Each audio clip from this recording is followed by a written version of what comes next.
Iran ಮೇಲೆ America ಹಾಗೆ ಇಸ್ರೇಲ್ನಿಂದ ವ್ಯಾಪಕವಾದಂಥ military ದಾಳಿಗಳಾಗ್ತಾ ಇದೆ. ಇರಾನ್ನ ಸುಪ್ರೀಂ ಲೀಡರ್ ಆಯತುಲ್ಲಾ ಅಲಿ ಖಮೇನಿ ಸೇರಿದ ಹಾಗೆ 200ಕ್ಕೂ ಹೆಚ್ಚು ಜನರು ಈ ದಾಳಿಯಲ್ಲಿ ಸಾವನ್ನಪ್ಪಿದ್ದಾರೆ. ಇದರ ಮಧ್ಯೆ ಚೀನಾದ HQ-9B ಅನ್ನೋ ಏರ್ ಡಿಫೆನ್ಸ್ ಸಿಸ್ಟಮ್ನ ಸುದ್ದಿ ಈಗ ಒಂದಷ್ಟು ವಿವಾದಕ್ಕೆ ಎಡೆ ಮಾಡಿಕೊಡ್ತಾ ಇದೆ. ಯಾಕಂದ್ರೆ ಇರಾನ್ ದೇಶ ರೀಸೆಂಟ್ ಆಗಿ ಚೀನಾದ HQ-9 ಅನ್ನ ಖರೀದಿ ಮಾಡಿತ್ತು. ಇದು ನಿಜವೇ ಆದ್ರೆ ಚೀನಾಗೆ ನಿಜಕ್ಕೂ ಇದು ಮುಜುಗರ ತರುವಂತಹ ವಿಚಾರ ಆಗುತ್ತೆ, ಹಾಗೆ ಕಳವಳಕಾರಿ ಸಂಗತಿ ಕೂಡ ಹೌದು. ಅಮೆರಿಕ ಹಾಗೆ ಇಸ್ರೇಲ್ನ ಜಂಟಿ ದಾಳಿಗಳನ್ನು ತಡೆಯುವುದಕ್ಕೆ ಇರಾನ್ಗೆ ಸಾಧ್ಯ ಆಗಿಲ್ಲ. ಅಂದ್ರೆ ಚೀನಾ ಕೊಟ್ಟಂತಹ HQ-9B air defence system complete ಆಗಿ ಫೇಲ್ಯೂರ್ ಆಗಿರಬಹುದು, ಅಥವಾ ಅಮೆರಿಕ ಇಸ್ರೇಲ್ನ ಸಂಯೋಜಿತ ದಾಳಿಯನ್ನು ಫೇಸ್ ಮಾಡೋದಕ್ಕೂ ಕೂಡ ಸಾಧ್ಯ ಆಗದೆ ಇರಬಹುದು.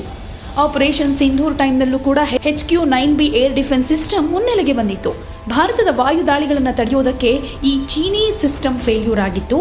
ಈಗ ಮತ್ತೊಂದು ಯುದ್ಧದ ಸಂದರ್ಭದಲ್ಲಿ ಅದರ ವೈಫಲ್ಯ ಕಂಡು ಬಂದಿರೋದು ಗಮನಿಸಬೇಕಾಗಿರೋ ವಿಚಾರ.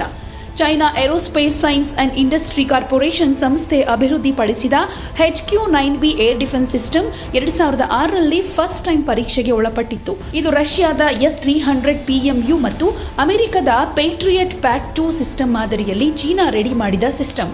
ಇದರ ದಾಳಿ ಶ್ರೇಣಿ 260 ಕಿಲೋಮೀಟರ್ ಇದೆ. 50 ಕಿಲೋಮೀಟರ್ ಎತ್ತರದ ಗುರಿಯನ್ನು ಕೂಡ ಇದು ರೀಚ್ ಮಾಡುತ್ತೆ. ಶತ್ರುಗಳ ವಂಚಕ ಏರ್ಕ್ರಾಫ್ಟ್ಗಳನ್ನು ಪತ್ತೆ ಮಾಡುವ ಸಾಮರ್ಥ್ಯ ಇದಕ್ಕೆ ಇದೆ ಅಂತ ಹೇಳಲಾಗ್ತಾ ಇದೆ. ಆದರೆ ಇಲ್ಲಿ ಗಮನಿಸಬೇಕಾಗಿರೋ ವಿಚಾರ ಅಂದ್ರೆ ಭಾರತದ ಗಡಿಭಾಗದಲ್ಲಿರೋ ಟಿಬೆಟ್, ಚೀನಾದ ರಾಜಧಾನಿ ನಗರವಾದ ಬೀಜಿಂಗ್, ಆಯಕಟ್ಟಿನ ಪ್ರದೇಶವಾದ ಸೌತ್ ಚೀನಾ ಜಾಗಗಳಲ್ಲಿ HQ-9B ಏರ್ ಡಿಫೆನ್ಸ್ ಸಿಸ್ಟಮ್ಗಳನ್ನು ಅಳವಡಿಸಲಾಗಿದೆ. ತಜ್ಞರ ಪ್ರಕಾರ ಇದು ಚೀನಾದ ಪ್ರಮುಖ ರಕ್ಷಣಾ ಕೋಟೆ ಅನ್ನಿಸ್ಕೊಂಡಿದೆ.